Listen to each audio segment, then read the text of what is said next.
El siguiente caso es realmente extraño. Lo encontré explorando en la red. Encontré algunos documentos en inglés, otros en francés, utilicé traductor, no domino esos idiomas, y encontré, pequeñas traducciones, en fin, pero cosas no muy claras en relación al tema. Lo curioso sí es que el link principal me llevó a documentación rusa.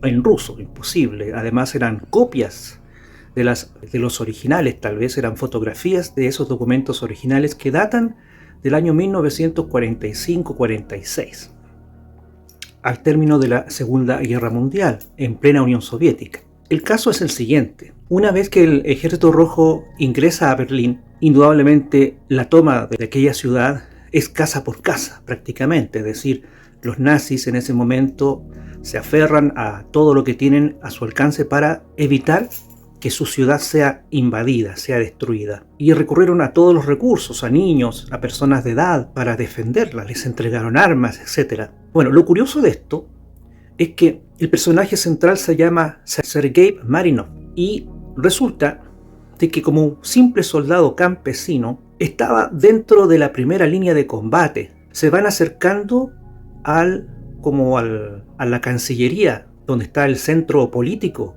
del nazismo en aquel momento. Y ahí se produce un intercambio de disparos, pero increíble. Y a Sergei le llega un balazo, pero él sigue caminando, sigue avanzando junto a sus compañeros de armas, y otro balazo más, esta vez en una pierna, pero él se levanta heroicamente y sigue avanzando con sus compañeros. Y luego, lamentablemente, un disparo le llega en la cabeza. Sus compañeros lo ven caer, muerto. Se produce nuevamente ya el término de aquel combate, la Cancillería alemana cae, las tropas ya, el grueso del Ejército Rojo ya está en la ciudad, comienzan a entrar los camiones, los tanques, todo lo que implica el tomarse una ciudad militarmente.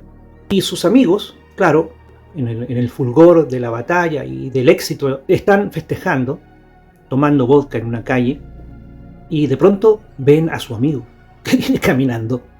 No la podían creer. Había muerto, había recibido 3 disparos, uno en la pierna, otro en el hombro y uno en la cabeza. Y ahí estaba, con ellos.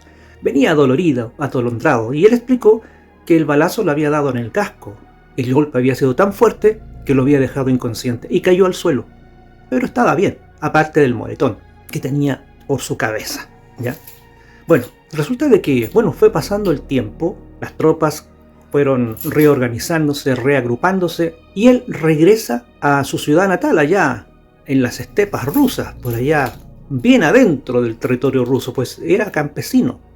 A él lo habían sacado de allá para ir a pelear, como suele suceder en muchas partes, y seguramente hoy día también sucede. Y no tan solo ahí, en Ucrania seguramente es lo mismo. Bueno, resulta de que nuestro estimado amigo desapareció de la historia, hasta que de pronto volvió a aparecer. ¿Dónde? Bueno, resulta de que ya Alemania ha sido dividida, vamos por la década del 50 y comienza la fuga de personas que de Alemania Oriental intentan pasarse al otro lado. Y uno de esos tantos es nuestro amigo, Sergei Marinov, y le alcanza un disparo. Lamentablemente no tuvo suerte, ahí sí murió, pero cayó al otro lado, cayó en el lado occidental. Por lo tanto se lo llevaron. Trataron de contactar a la familia, no hubo respuestas, y se lo llevaron a la morgue, esperar que alguien, si es que había alguien que exigiera su cuerpo. No pasó nada. La cosa es que pasó el tiempo, pasaron unos días, y a la fosa común, como tantas veces sucedió durante la guerra. Pero cuando entraron a buscar el cuerpo de Sergei, no estaba absolutamente ningún rastro de él. Curioso.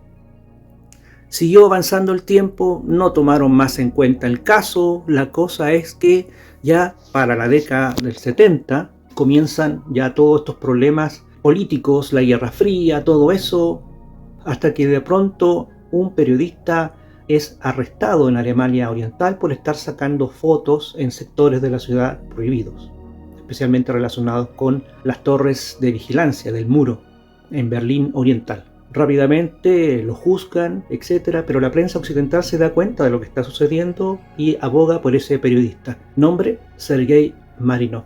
¿Habrá sido el mismo? ¿Será el mismo Sergei Marinov de aquel día en que tomaron Berlín? ¿Será el mismo que saltó el muro y fue muerto? No se sabe. El hombre salió libre, lo soltaron y pasó al lado occidental, pero se pierde el rastro de él nuevamente. Llega el año 90, el muro ya prácticamente no existe, el muro de Berlín, en fin, se unifica Alemania, Berlín realmente se ha unificado como ciudad, hay algarabía, hay alegría, etc. Y de pronto, en una trifulca callejera, amigos o partidarios del antiguo régimen discuten sobre lo que el capitalismo había hecho respecto al otro lado oriental de la ciudad, que habían abogado por destruir el socialismo, etc. Y ahí empieza una trifulca, una pelea. Hay disparos, se agreden unos a otros y uno cae herido, cae muerto. Estamos en los 90, se lo llevan. Su identidad es Sergei Marinov. Y nuevamente se repite la historia. Buscan amigos, buscan a personas que vayan a reclamar el cuerpo, nadie, a la fosa común. Y cuando van a buscarlo, el tipo no está. La pregunta era, ¿será el mismo personaje? En fin, llega el año 2013 hasta que de pronto en la calle encuentran a un vagabundo muerto. La gente lo conocía por ahí, vagaba por los sectores de la misma ciudad de Berlín. Unos dicen que era ruso, porque su acento lo delataba. Otros dicen que no, que tal vez podría haber sido algún gitano, tal vez polaco, etc. Era un hombre de mediana edad. Había sido asesinado, lo degollaron. Eso fue terrible. La razón se desconoce. La cosa es que fue asesinado en la calle, seguramente por bandas delictuales. En fin, cuando le hicieron la autopsia, no encontraron lo esencial que identifica a toda persona. Aquel hombre no tenía ombligo. ¿Pueden creer eso? Un hombre sin ombligo, que es la señal de haber nacido.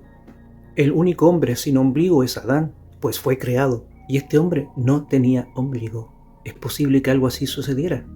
Interesante caso.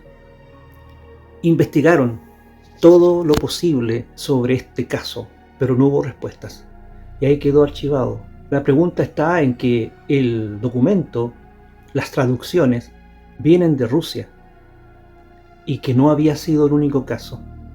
La KGB había en sus múltiples situaciones de represión, actividades represivas, después de torturar y matar a mucha gente o dejarlos morir de frío, de hambre en los gulag, hacían autopsias y encontraron a muchas personas sin ombligo. Y averiguando, de acuerdo a sus historias, por supuesto, campesinas del folclore, eran llamados los inmortales de ciertas aldeas cerca de los Urales. ¿Será cierto eso? No se sabe, pero haciendo analogías, haciendo estudios genealógicos, todos estos venían de aquellas regiones muy al oriente de la Rusia occidental. Inmortales, de acuerdo al folclore ruso, de aquella Rusia profunda. Increíble relato, ¿cierto? Quedó eso registrado ahí. Lamentablemente hay documentación, pero está en ruso. Difícil de traducir en todo caso, pero no olvide el nombre.